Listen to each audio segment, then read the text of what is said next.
우리에게 주시는 은혜가 있을 줄로 믿습니다. 강단에서 선포되는 말씀이 오늘 나에게 주신 말씀이다. 이제 그런 마음으로 여러분들이 말씀을 들으신다면 더 큰 은혜가 임할 것입니다. 주님께서 이제 성경에 말씀을 하시는데 말씀을 하실 때는 말씀을 하셨던 상황들이 있습니다. 여러분들이 말씀을 드릴 때 내가 그런 상황에 있었다면, 주님께서 말씀을 주실 때 내가 그런 상황에 있었다면, 또 내가 그런 상황에 있었다면, 또 주님께 그런 말씀을 드렸다면 내가 어떤 생각을 가졌을까? 그런 상황에 있었다면 내가 얼마나 두려웠을까? 그런 상황에 있었다면 내가 얼마나 두려웠을까? 또 그런 상황에서 이 말씀을 들었다면 내가 얼마나 힘을 얻었을까? 격려가 되었을까? 이런 생각을 가지고 이것을 상황 몰입, 또 감정이입인데요. 당시 상황으로 돌아가서 그렇게 말씀을 들으면 더 큰 은혜가 임할 줄로 믿습니다. 사람은 누구나 인생이 순탄하기를 바랍니다. 장애물을 만나고 어려움 당하는 것을 좋아하는 사람은 없습니다. 하지만 순탄하기만 한 인생은 없습니다. 여러분들이 경험해 봐서 잘 아시지 않습니까? 누구나 장애물을 만나고 이 장애물은 우리 인생의 시험과 도전으로 다가옵니다. 하지만 이 장애물을 극복해야, 이 장애물을 뛰어넘어야 미래로 나갈 수 있습니다. 우리가 뭔가 인생의 목표를 설정해 놓았다면 이 장애물을 극복해야 목적에 도달할 수 있고, 또 우리가 가지고 있는 꿈도 이룰 수 있는 것입니다.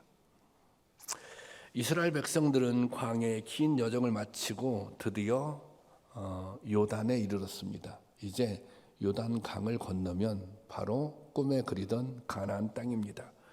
우리가 읽은 여호수아 3장의 말씀은 이스라엘 백성들이 가나안을 들어가기 위해서 이제 요단강을 건너기 이제 직전 그런 준비하고 있는 상황입니다. 요단을 건너면 바로 약속의 땅 가나안입니다. 그런데 이 요단강이 문제입니다. 요단강은 평소에는 걸어 다녀도 될 만큼 수위가 얕았습니다. 수위가 얕아서 그냥 걸어서 건너가면 되는 것이죠. 또 요단강이 길어가지고 그래서 좀 이 강을 쭉 보면 좀 깊은 데도 있고 낮은 데도 있잖아요. 낮은 곳을 찾아서 이제 건너가면 될 수도 있는 것입니다. 성지순례를 하다가 많은 사람들이 실제로 보고 실망하는 곳이 요단강이라고 합니다. 저도 가봤는데요. 이게 강이라기보다 무슨 큰 강이라기보다는 무슨 개천 같습니다. 조그마한 내에 불과합니다. 그런데 당시의 요단강은 그렇지가 않았습니다. 요단강은 평상시에는 강폭이 한 30m, 40m 정도 됐고 깊이가 2m 정도 되는 그런 강이었습니다. 하지만 보리와 밀을 수확하는 3, 4월이 되면, 이것은 이스라엘 달력으로는 1월입니다. 이때는 물 수위가 이때가 이제 우기거든요. 물 수위가 3, 4m에 이르게 됩니다. 그리고 물살도 빨라집니다. 이스라엘 백성들이 지금 가나안을 건너기 위해서 요단강 앞에 섰는데 지금 상황이 그런 상황이에요.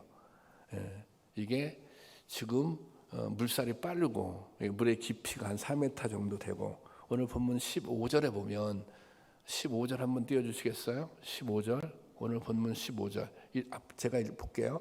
여기 보세요. 요단이 곡식을 거두는 시기에는, 지금 추수할 때잖아요, 항상 언덕에 넘치더라. 이 말은 물이 넘쳐났다는 거예요. 그러니까 지금 이 상황은 이게 뭐 헤엄쳐서 건너갈 수 있는 그런 상황이 아닙니다. 그리고 지금 출애굽한 이스라엘 백성들의 무리는 지금 수백만 명에 달합니다. 거기에는 뭐 노인도 있고 아이들도 있고 임산부도 있고 심지어 짐승들도 있습니다. 그러니까 도저히 이 강을 건넌다고 하는 것은 불가능한 일입니다. 그렇다고 몇 개월을 요단강에 진을 치고 기다릴 수 있는 그런 상황도 아닙니다. 게다가 요단강 건너편에는 이방 족속들이 전쟁을 준비하고 있습니다. 이건 무슨 말이냐면, 그래 너희들 강 건너기만 해봐라. 이게 순순히 그 이방 족속들이 자기가 살고 있는 땅을 내어줄 리가 없는 거 아니에요. 그런 상황입니다. 이 이스라엘 백성들이 지금 요단강을 건너는 것은 거의 불가능한 일입니다, 사실은. 그리고 두렵고 망설여졌을 것입니다. 여러분, 우리의 인생길에도 장애물을 만납니다. 장애물이 우리에게 시험으로 또 도전으로 다가오는 것은 나의 힘만으로, 내가 가지고 있는 능력만으로 극복하기 어렵기 때문입니다. 그래서 하나님의 도우심이 필요한 것입니다. 그래서 믿음이 필요한 것입니다. 내가 내 힘으로, 내 능력으로 극복할 수 없는 장애물을 만났을 때, 그래서 장애물 앞에서 어떻게 반응하는지를 보면 그 사람의 신앙의 깊이를 알 수 있습니다.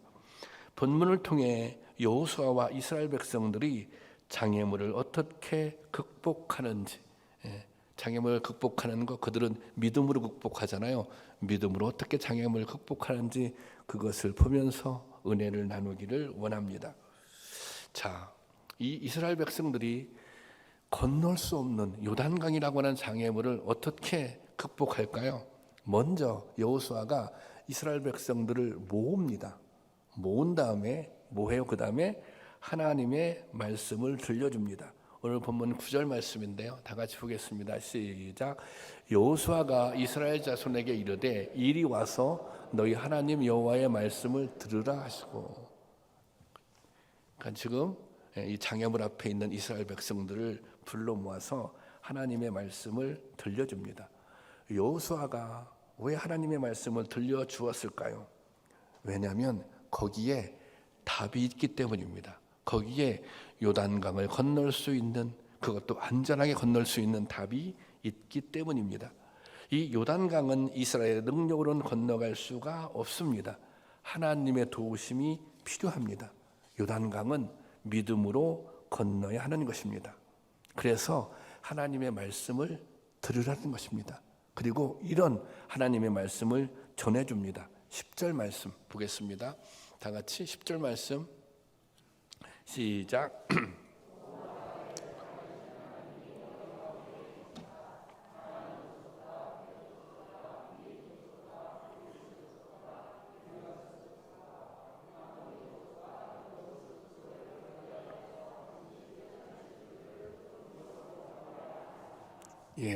이 말씀, 이것은 이미 과거에 하나님께서 이스라엘 백성들에게 주셨던 말씀입니다. 약속입니다. 여기 앞에 여기 보세요. 또 말하되 살아계신 하나님이 너희 가운데 계시사. 이게 굉장히 중요합니다. 살아계신 하나님이 지금 너희 가운데 계시다는 거예요. 살아계신 하나님이 계셔서, 그 다음에 여기 또 이 족속들 이름이 나오잖아요. 가나안의 이방 족속들입니다. 그 족속들을 쫓아내게 할 것이다. 그리고 여기에 전제되는 것은 뭐까지 포함해요? 너희가 요단강을 무사히 건너게 될 것이다. 그리고 이방 지역에서 지금 가나안 땅 건너편, 그 요단강 건너편에 기다리고 있는 그 이방 족속을 다 쫓아낼 것이다. 하나님이, 살아계신 하나님이 함께 계셔서 그런 일을 행할 것이다. 그리고 이 일로 너희들로 하여금 요단강을 건너게 하고 그 이방 족속을 쫓아나게 해서 내가 너희와 함께한다는 사실, 하나님이 함께한다는 사실을 알게 될 것이다. 그렇게 말하고 있는 것입니다. 하나님이 이미 약속하셨다. 함께 하시겠다고. 그러니 이 요단강을 건너가는 데는 문제가 없어. 또 가나안 족속들이 기다리고 있지만, 전쟁을 준비하고 있지만 그것도 두려워할 일이 없다는 것입니다. 그리고 여호수아가 이렇게 이스라엘 백성들을 향해서 선포합니다. 11절입니다. 11절 다 같이 보겠습니다. 시작. 보라, 온 땅의 주의 언약궤와 너희 앞에서 요단을 건너가니. 자, 이 보라라고 하는 것은 자, 이제 이 주의를 환기시키는 표현입니다. 이제 너의 모든 관심을 뭐예요? 언약궤에 집중하라는 것입니다. 언약궤를 봐라. 예. 좀 집중해서 마음을 모아서 언약궤를 보라는 것입니다. 이 언약궤가 어떤 언약궤예요? 온 땅의 주의 언약궤. 이 말은 온 땅, 온 세상의 주인이신 하나님의 언약궤에 대해서 집중하라는 거예요. 언약궤를 바라보라는 것입니다. 이 언약궤에는 십계명 하나님께로부터 받은 십계명 돌판이 있고, 또 광야에서 먹었던 만나가 있고, 또 아론의 쌍난 지팡이가 있잖아요. 이 언약궤라고 하는 것은 하나님의 임재를 상징합니다. 그러니까 언약궤와 하나님은 뭐예요? 좀 같은 거예요. 동일시되는 거예요. 그 언약궤를 바라보라는 것입니다. 그런데 우리가 구약 성경을 보면, 여호수아서를 보면 이 언약궤의 역할이 나와 있어요. 언약궤의 역할이 뭐냐? 신명기에도 나오거든요. 언약궤의 역할은 첫 번째는 길을 인도하는 역할이에요. 지금 이스라엘 백성들이 요단강을 건너는데 맨 앞에 뭐가 서요? 언약궤가 서잖아요. 예. 이스라엘 백성들이 행진할 때 항상 맨 앞에 뭐가 있어요? 언약궤가 있어요.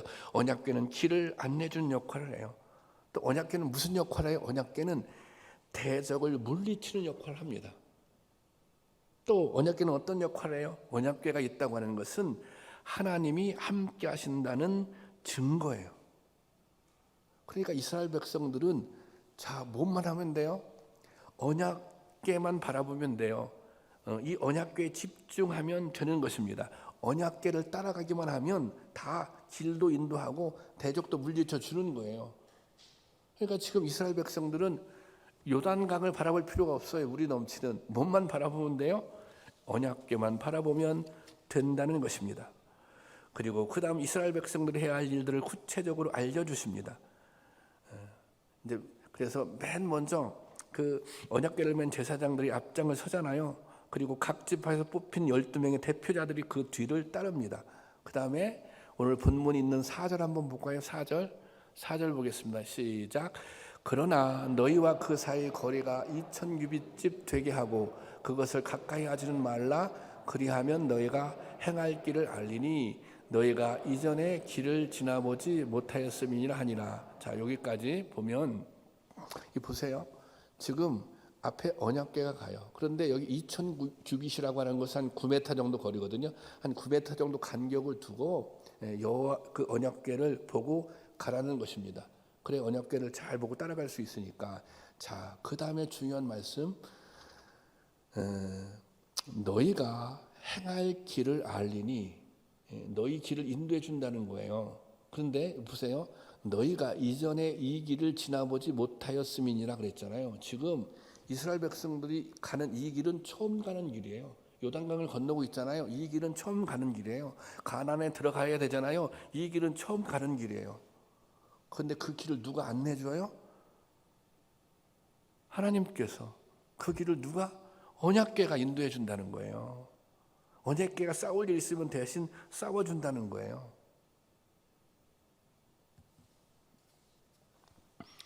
처음 가는 길이지만 언약궤만 따라가면 되는 것입니다. 왜? 언약궤가 길도 인도하고 언약궤가 대적을 물리치고, 또 언약궤가 있다고 하는 것은, 언약궤가 함께 한다고 하는 것은 하나님이 함께 하는 거잖아요. 그러니까 두려울 것이 없어요. 언약궤만 따라서 앞으로 전진만 하면 되는 것입니다. 여러분, 지금 이스라엘 백성들이 집중해야 할 것은 요단강이 아닙니다. 하나님의 언약궤입니다. 하나님을 바라보는 일입니다. 이스라엘 백성들은 이 여호수아의 말씀, 하나님이 들려주는 말씀을 듣고 용기를 얻었을 것입니다. 그래, 그렇게 하면 되지. 그렇게 주님께서 말씀하셨잖아. 그렇게 주님께서 약속하셨잖아. 아, 이 말씀을 믿고 언약궤만 따라가면 되지. 여호와 하나님만 바라보고 가면 되지. 이런 확신, 이런 용기를 얻었을 것입니다. 여러분, 장애물을 극복할 수 있는 길은 하나님의 말씀에 있습니다. 성도들은 모든 문제 해답을 말씀에서 찾는 사람들입니다. 우리가 살다가 어떤 문제에 직면했을 때, 어떤 장애물을 만났을 때 해답을 어디서 찾아요? 말씀에서 찾는 거예요. 다른 데서 찾는 것이 아니라. 이스라엘 백성들이 장애물을 만났을 때 말씀 앞에 섰어요. 말씀 앞에 답이 있잖아요. 간단하잖아요. 이 답은 복잡하지 않아요. 하나님만 바라보아라. 언약궤만 따라가면 된다. 이거 아닙니까? 우리가 이 세상을 살면서 경험하는 모든 문제들, 모든 장애물들을 극복할 수 있는 답, 그 답이 어디에 있어요? 하나님의 말씀에 있다고 하는 것입니다. 우리가 무슨 장애물을 만나 두려움에 빠져 있어요. 아니, 말씀을 보세요. 하나님께서 담대하라고 말씀하잖아요. 우리가 절망 가운데 빠져 있어요. 하나님께서 우리에게 소망을 주시잖아요. 우리가 고난 가운데 견디고 있어요. 그러면 참고 기다리라고 말씀하시잖아요. 하나님께서는 우리에게 말씀하시는 분이에요. 이미 말씀을 다 해놓으셨어요. 우리가 시험을 보면 우리 이렇게 이제 해답서가 있잖아요. 정답을 풀 때 해답서를 따로 이렇게 만들어 주잖아요. 출판사나 이런 데서. 그런 것처럼 우리가 만나는 모든 시험 해답서, 우리가 만나는 모든 문제 해답서가 이 하나님 말씀에 있다고 하는 것입니다. 장애물을 만났던, 그래서 두려워 떨던 이스라엘 백성에게 말씀하셨던 하나님은 오늘 우리에게도 말씀하시길 원하세요. 우리가 문제에 부딪혔다면, 우리가 장애물을 만났다면 하나님은 그런 우리에게 말씀하기를 원하십니다. 여러분, 협력해서 선을 이루시는 하나님을 신뢰하고 그 말씀을 듣고 장애물을 뛰어넘어야 하는 것입니다. 여러분, 우리에게 말씀하시는 주님의 음성을 들을 수 있기를 원합니다. 말씀 속에는 우리가 경험하는 모든 문제, 우리가 만나는 모든 장애물들을 극복할 수 있는, 뛰어넘을 수 있는 답이 거기에 있는 줄로 믿으시기를 바랍니다. 이스라엘 백성들이 답을 찾았어요. 언약궤만 따라가면 돼, 그런 거예요. 언약궤만 따라가면 된다라고 하는 것은 이게 뭘 뜻해요?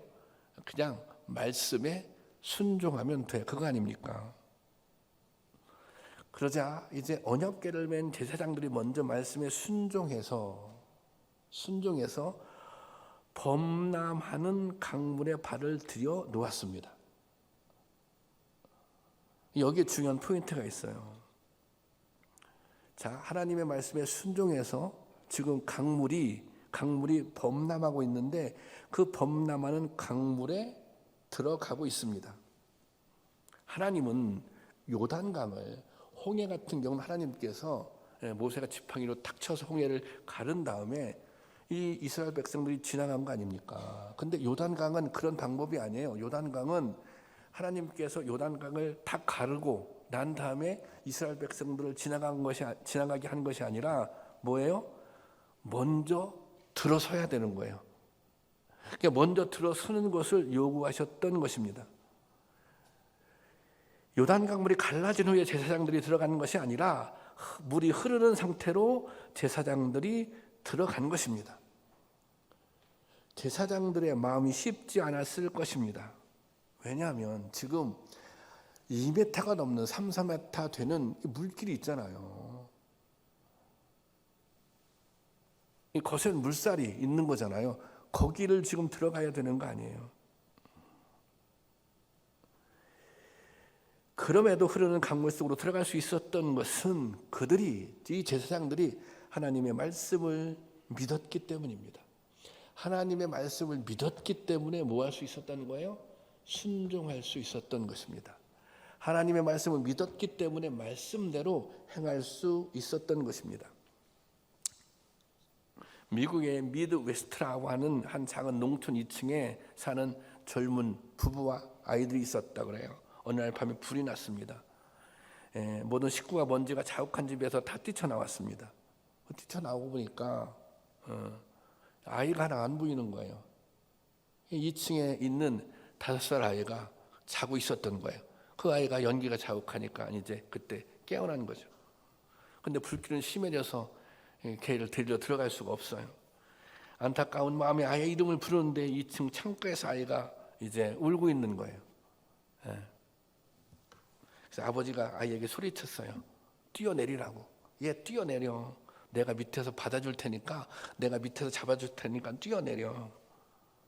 아이가 이 아빠의 소리를 들었어요. 그런데 아이가 얘기하는 거예요. 아빠의 소리는 들리는데 내가 아빠가 하나도 안 보여. 이 연기 자국 때문에 아빠가 하나도 안 보여. 아무것도 보이지가 않아, 아빠. 근데 아빠가 또 이렇게 얘기하는 거예요. 그래, 그런데 아빠는 내가 너무 잘 보여, 다 보여. 그러니까 아빠는 너 다 보고 있으니까 너는 그냥 뛰어내기만 하면 돼. 네가 뛰어내리면 아빠가 받아줄 거야. 아이가 고민하다가 그 말을 듣고 뛰어내렸어요. 안전하게 아버지가 안아줘서 아버지가 품에 안겼어요. 이 아이는 아빠를 믿었기 때문에 순종할 수 있었던 것입니다. 믿음이 있어야 순종할 수 있습니다. 그러니까 이 지점에 어려움이 있어요. 어려움이. 순종이라고 하는 것은 이런 게 있어요. 우리가 무언가 합리적으로 판단해서 순종한다, 이성적으로 판단해서 순종한다, 그것은 누구나 할 수 있죠. 순종이 어려운 지점은 때로 합리적인 생각을 뛰어넘는 거예요. 이성을 뛰어넘는 거예요. 이스라엘 백성들이 언약궤를 바라보고 이 제사장들이 이 요단강에 들어가는 것은 합리적인 생각을 뛰어넘는 거예요. 이성을 뛰어넘는 거예요. 때로 순종이 우리에게 도전으로 다가오는 이유, 그것은 이런 요소가 있기 때문입니다. 그래서 믿음에는, 이런 순종에는 도전의 요소가 필요한 것입니다. 믿음의 역사는 도전의 역사예요. 왜 도전이라고 합니까? 피하지 않았기 때문에 도전이에요. 순종했기 때문에. 감당하기 어렵지만 사람들이 생각할 때 무모해 보이지만 순종했던 거예요. 여러분, 믿음의 역사는 순종하는 사람들을 통해서 이루어지는 것입니다. 아브라함은 말씀에 순종해서 고향을 떠났어요.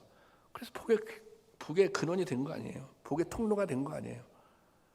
노아는 밝은 날에도 하나님의 말씀하시니 방주를 지었어요. 그래서 구원한 거 아니에요, 그 민족을. 모세는 바로 왕에게 나아가, 이게 얼마나 두려워요. 말씀에 의지해서 이스라엘 백성을 해방시키라고 그렇게 선언했어요.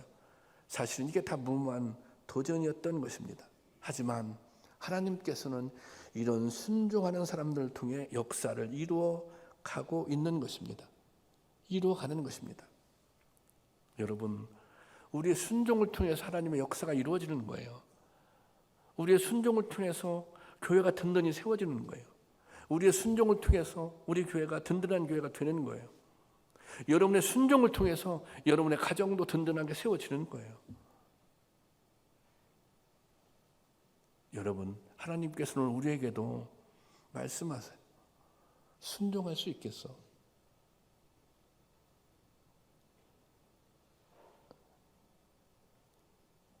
여러분은 순종하기 위해서, 하나님 말씀에 순종하기 위해서 오늘 어떤 도전을 하고 계십니까?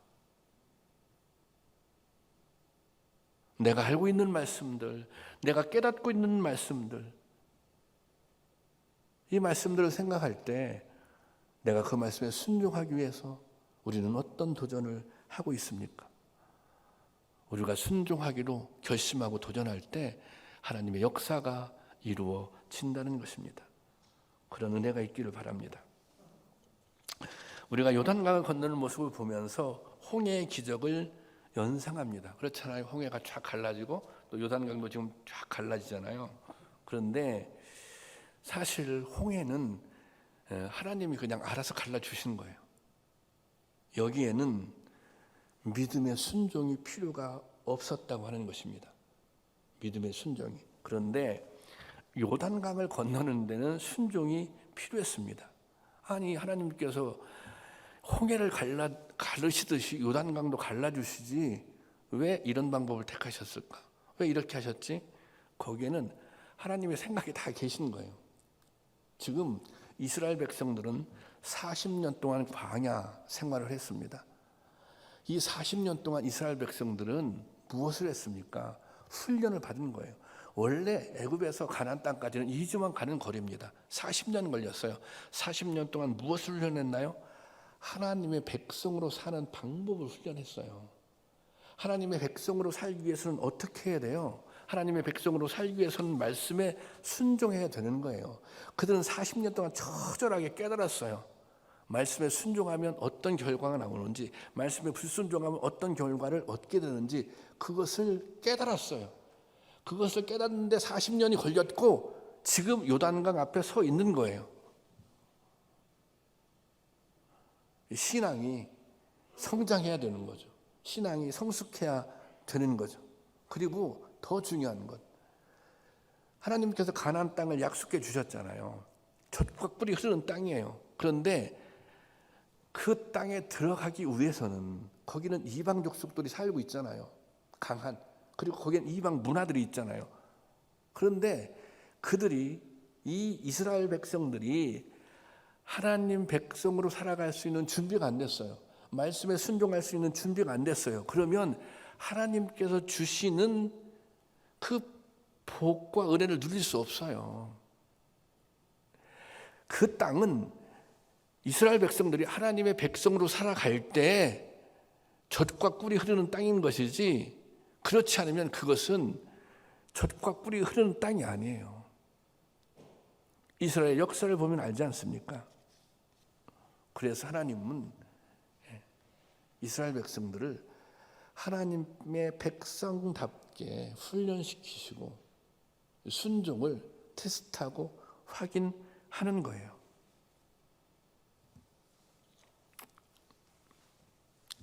15절 한번 볼까요? 15절. 자, 근데 15절 제가 보지 말고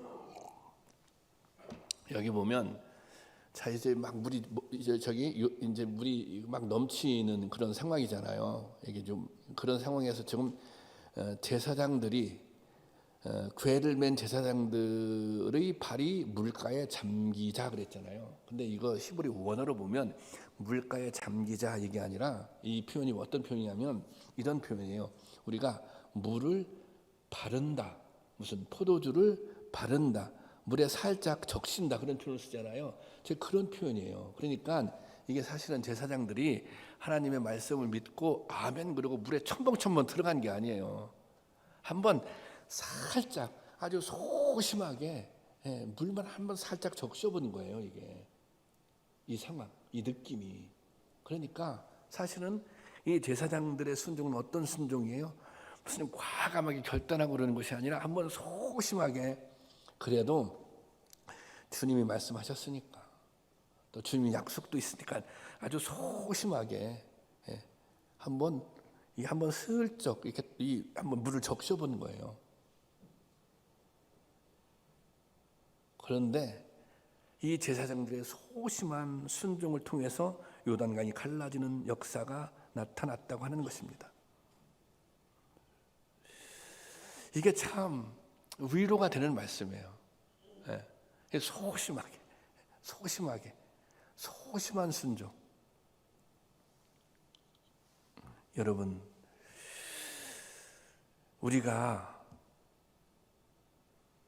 믿음이 연약한 부분이 있죠. 부족한 부분이 있어요.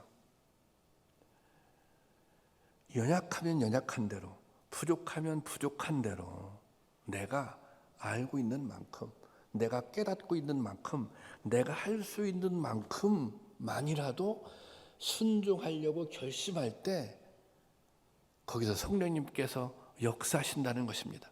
내가 뭘 완벽하게 순종하고 완벽하게 헌신하고 이것이 아니라, 그래 내가 소심하지만, 내가 부족하지만, 내가 믿음이 연약하지만 그 수준에서라도 하나님의 말씀에 순종하려고 할 때 그 순간부터 하나님의 역사는 시작된다고 하는 것입니다. 발걸음을 옮겨 넣는 순간, 발걸음에 한 발자국을 물가에 내딛는 순간 하나님의 역사가 시작된 것입니다. 여러분, 그런 믿음이 우리 가운데 있기를 원합니다. 부족해서 못해, 나 믿음이 연약해서 못해가 아니라 내가 연약함에도 할 수 있는 게 있으면 이거라도 해야지. 나 부족하지만 그래도 내가 순종해야지. 순종할 수 있는 게 있으면 내가 말씀 따라 살아야지. 그렇게 믿음의 발걸음을 옮겨놓을 때 주님의 역사가 또 주님께서 주시는 은혜를 경험하게 될 줄로 믿습니다. 이제 이 정말 놀라운 역사를 경험해요. 17절 볼까요? 17절 다 같이 시작. 여호와의 언약궤를 요단 가운데 마른 땅으로 굳게 섰고 그 모든 백성 요단강을 건너가기를 마칠 때까지 모든 이스라엘은 그 마른 땅으로 건너갔더라. 이게 기가 막힌 게 마른 땅이 됐다는 거. 마른 땅. 무슨 아니 물이 이렇게 빠지면 이렇게 좀 질퍽거려야 되잖아요. 그런데 완전히 마른 땅을 건너갔다는 거예요. 그런데 여러분 보세요. 지금 요단강을 건너는 이스라엘 백성들은 출애굽 1세대가 아니라 2세대입니다. 1세대는 다 죽었어요. 여호수아와 갈렙만 남은 거 아닙니까? 다 죽고. 그러면 이 이스라엘 지금 2세대들은 홍해를 경험을 못했어요. 하나님께서 어떻게 은혜를 베풀어 주셨는지 이 2세대들은 경험을 못했어요. 얘기는 들었겠죠. 할아버지가 말씀해, 야, 하나님께서 홍해를 다 갈라주셔서 우리가 홍해를 건넜어. 아버지가 얘기를 해줬겠죠. 얘기를 들었을 뿐이지 정말 하나님이 그렇게 하셨나? 그것을 자기는 경험을 못한 거예요. 그런데 이 요단강을 건너는 사건을 통해서 이 2세대가 그걸 경험한 것입니다. 하나님이 정말 이렇게 함께 하시는구나. 하나님이 이렇게 구원하시는구나. 하나님이 이렇게 우리의 길을 인도하시는구나. 우리가 앞으로 어떤 장애물을 만나도 이길 수 있겠구나. 극복할 수 있겠구나. 그런 확신을 갖게 되는 거예요. 두려워할 필요 없겠구나.